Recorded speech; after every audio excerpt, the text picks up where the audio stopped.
एबेकार बड़ खबर जहाँ एवं सामना को आसुछि खुंटुणी थाना अंतर्गत डालुआ एवं खंडुआली जंगल में आठगड़ अबकारी विभाग चढ़ाऊ जंगल भितर गात खोली माफिया माने लुचाई रखिते बेआईन मद चढ़ाऊ 1995 लिटर देशी मद सह 21,035 लिटर मद प्रस्तुति निमंते व्यवहृत होता गुड़ पोचक घटनास्थल में नष्ट एवं 6 गोटी मामला रुजु कर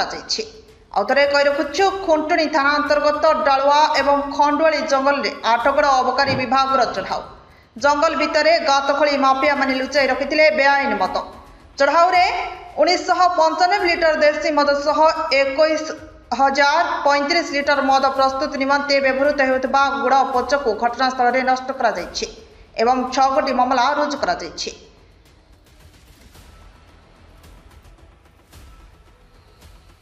रिपोर्ट हर्षिका मीडिया।